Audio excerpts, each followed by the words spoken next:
Hello friends, एक बार फिर आप सभी का स्वागत है आपके अपने यूट्यूब चैनल स्टार एजुकेशन में।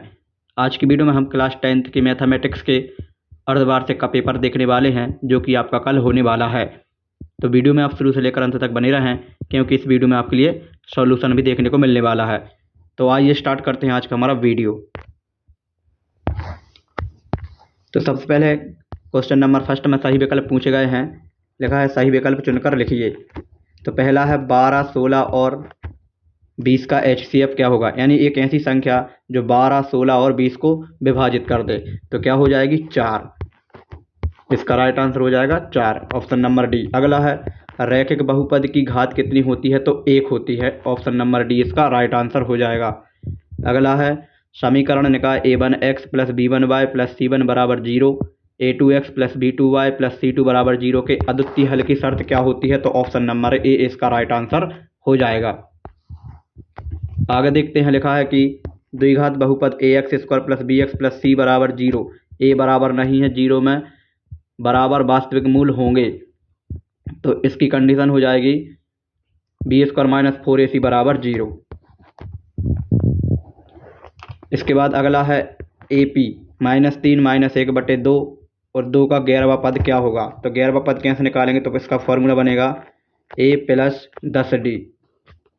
अब हमें यहाँ a और d का मान रखना है, तो a का मान कितना आएगा -3 प्लस 10 और d का मान कितना आएगा, तो d का मान हम कैसे निकालेंगे, तो दूसरे वाले में से इसको घटा देंगे, तो ये हो जाएगा माइनस माइनस प्लस के 3 हो जाएगा, 3 दूनी 6, 6 में से 1 घटाएंगे कितना बचेगा 5, 5 बटे 2 यानी 5 बटे 2, 2 से 10 से काटेंगे तो 5 बार 5 25, 25 में से 3 घटाएंगे तो 22, ऑप्शन नंबर बी इसका राइट आंसर हो जाएगा।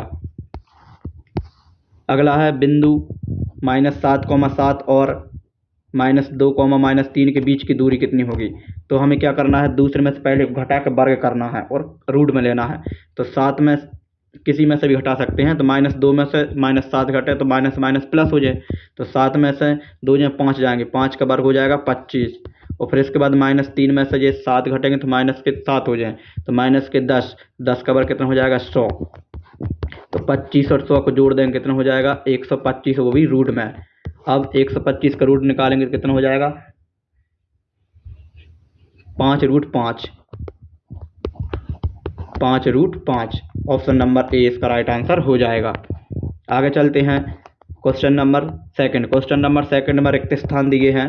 पहला है द्विघात समीकरण ax square plus bx plus c बराबर 0, a बराबर 0 के लिए मूल विभक्त कर, तो इसका सूत्र हो जाएगा B square minus 4ac, B square minus 4ac। अगला है AP के प्रथम n पदों का योग क्या होता है, तो n बटे 2 कोष्टक में हो जाएगा 2a plus n minus 1d, n minus 1 कोष्टक बंद और d, ये इसका आंसर हो जाएगा। ठीक। अगला है तीसरा, लिखा है कि सभी व्रत कैसे होते हैं, तो सभी व्रत समरूप होते हैं। कैसे होते हैं, समरूप, सभी व्रत समरूप होते हैं, इसका हो जाएगा समरूप। अगला है व्रत तथा उसकी स्पर्श रेखा की उभयनिष्ठ बिंदु को क्या कहते हैं, व्रत तथा उसकी स्पर्श रेखा के उभयनिष्ठ बिंदु क्या कहते हैं, उभयनिष्ठ बिंदु ही कहा जाता है। ठीक, या स्पर्श बिंदु कह सकते हैं, स्पर्श बिंदु। अगला है किसी प्रयोग की सभी प्रारंभिक घटनाओं की प्रायिकताओं का योग कितना होता है, तो 1।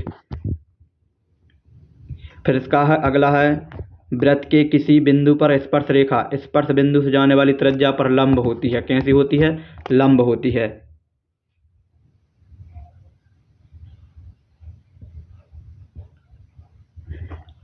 अब इसके बाद आगे देखते हैं जोड़ी। तो पहला है, लिखा है कि अर्धगोले का पृष्ठीय क्षेत्रफल, तो अर्धगोले का पृष्ठीय क्षेत्रफल होता है 2πr²। अगला है बेलन का वक्र पृष्ठ, तो 2πrh। अगला है बेलन के वृत्तखंड का क्षेत्रफल, वृत्त के वृत्तखंड का क्षेत्रफल, तो πr² थीटा बटे 360। कॉट ए क्या हो जाएगा 1/10 सी वाला, कॉस एक्स स्क्वायर हो जाएगा 1 प्लस कॉट स्क्वायर ए, और साइन 0 का मान कितना होता है 0, तो ये इसकी जोड़ी मिल जाएगी। ठीक। इसके बाद आगे देखते हैं क्वेश्चन नंबर 4 में सत्यासत्य। पहला है समीकरण x - 2 का होल स्क्वायर प्लस 1 बराबर 2x -3 का एक द्विघात समीकरण नहीं है, तो गलत। द्विघात समीकरण है, क्योंकि यहाँ एक्स स्क्वायर हो जाएगा, ठीक, जैसे इसको खोलेंगे। अगला है दूसरा AP 3/2, 1/2 -1/2 -3/2 का सार्वंतर -2 है, तो हमें क्या करना है, इस दूसरे वाले में से पहले वाले को घटाना है, तो इनका अंतर देखना है। तो -1 आएगा, कितना आएगा, -1, तो ये गलत हो जाएगा, ठीक। अगला है सभी समद्विबाहु त्रिभुज समरूप होते हैं। समद्विबाहु त्रिभुज समरूप होते हैं तो सही हो जाएगा, ठीक। अगला है बिंदुओं 3, -1 और 6, 4 का मध्य बिंदु।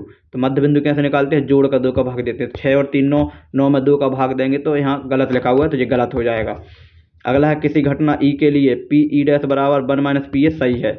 अगला है केंद्रीय प्रवृत्ति के मापकों में एक अनुभाविक संबंध है जो कि सही है। ये संबंध लिखा है, बिल्कुल सही है, ठीक। अब इसके बाद आगे देखते हैं एक शब्द में उत्तर। तो पहला है कोण AA कसौटी लिखिए। तो इसमें हमें AA के बारे में लिखना है। AA समरूपता क्या होती है, यानी ऐसे त्रिभुज जिनके दो कोण आपस में बराबर होते हैं। अगला है बिंदुओं x1/1 और x2/2 के बीच की दूरी का सूत्र। तो बीच की दूरी का सूत्र होता है रूट में x2 - x1 का स्क्वायर प्लस, इसी प्रकार फिर आप y2 - y1 का स्क्वायर कर लेना। अगला है दृष्टि रेखा की परिभाषा। तो दृष्टि रेखा की परिभाषा क्या होती है, तो प्रेक्षक की आंख और वस्तु को, क्या है, प्रेक्षक की आंख और वस्तु को मिलाने वाली रेखा दृष्टि रेखा कहलाती है। अगला है वृत्त के त्रिज्यखंड के चाप की लंबाई का सूत्र। तो ये होता है 2πr θ/में 360 डिग्री।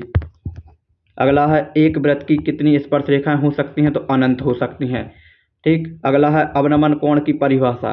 तो ऊपर से नीचे की ओर किसी वस्तु को देखने पर, ऊपर से नीचे की ओर किसी वस्तु को देखने पर बनाया गया कोण क्या कहलाता है, अवनमन कोण कहलाता है। अब हम देखते हैं क्वेश्चन आंसर। तो पहला क्वेश्चन नंबर 6 में अभाज्य गुणनखंड के रूप में लिखना है, इसका HCF बताना है। 7वें वाले क्वेश्चन में इस द्विघात बहुपद के शून्यक तोड़ना है, ठीक। नीचे एक ग्राफ दिया है, इसके में शून्यक बताना, तो इसके शून्यक 2 आएंगे। अगला क्वेश्चन नंबर 8 में x² - 3 के शून्यकों का योगफल और गुणनफल बताना है। इसके अथवा में भी हमें एक द्विघात समीकरण बनाना है जिसके शून्यकों का योगफल और गुणनफल दिया है। अगला लिखा है कि इनकी तुलना करके रैखिक युग्म संगत या असंगत है, इसकी हमें तुलना करना है। नीचे समीकरण युग्म को हमें हल करना है, चाहे विलोपन से कर देना चाहे प्रतिस्थापन से। विलोपन से कर तो बाय सब कट जाएगा, अब कर लेना आसानी से, ठीक। इसके बाद क्वेश्चन नंबर 10 में हमें गुणनखंड तोड़ना है और नीचे द्विघात समीकरण में k का मान ज्ञात करना है। अगला है 2 अंकों वाली संख्या कितनी 3 से विभाज्य है बताना है, श्रेणी वाला सूत्र है। नीचे भी समांतर श्रेणी का ही सवाल दिया गया है। क्वेश्चन नंबर 12 में हमें थेल्थ प्रमेय से इसे हल करना है, ठीक। इसके बाद नीचे हमें आधारभूत प्रमेय का कथन लिखना है। क्वेश्चन नंबर 13 में बिंदुओं को मिलाने वाले रेखाखंड 2 अनुपात 3 में विभाजित करते हैं, तो उस बिंदु के निर्देशांक बताना है। नीचे हमें P का मान ज्ञात करना है। क्वेश्चन नंबर 14 में हमें कॉस और टेन के मान निकालना है और नीचे इसको हल करना है, इसमें इनके डिग्रियों के मान रख के। क्वेश्चन नंबर 15 में हमें क्या करना है, 15 सेंटीमीटर की दूरी दी है, लंबाई दी है 4 सेंटीमीटर, तो वृत्त की त्रिज्या ज्ञात करनी है, 3 आएगा, ठीक। और नीचे सिद्ध करना है कि बाह्य बिंदु से खींची गई स्पर्श रेखाएं बराबर होती हैं। और क्वेश्चन नंबर 16 में हमें प्रायिकता ज्ञात करना है, ठीक। और इसके अथवा में प्रायिकता का सवाल दिया है। फिर क्वेश्चन नंबर 17 में भी प्रायिकता का ही सवाल पूछा गया है और 18 में भी प्रायिकता के सवाल है। क्वेश्चन नंबर 18 में हमें सिद्ध करना है कि 3 + करणी 5 एक अपरिमेय संख्या है। क्वेश्चन नंबर 19 में ऊंचाई दूरी वाले सवाल पूछे गए हैं, आप कर लेना, सिंपल आया है, ठीक। इसके बाद क्वेश्चन नंबर 20 में 6 सेंटीमीटर त्रिज्या वाले वृत्त के त्रिज्यखंड का क्षेत्रफल ज्ञात करना जिसका कोण 60 दिया है। नीचे एक घड़ी वाला सवाल आया है, ठीक।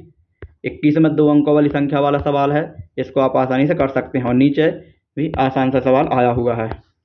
इसके बाद क्वेश्चन नंबर 22 में खिलौने वाला क्वेश्चन है, संपूर्ण पृष्ठ का क्षेत्रफल निकालना हो। नीचे ठोस गोले वाला है, अर्धगोले पर खड़े एक शंकु के आकार का है, इसका हमें पाई के रूप में आयतन निकालना है।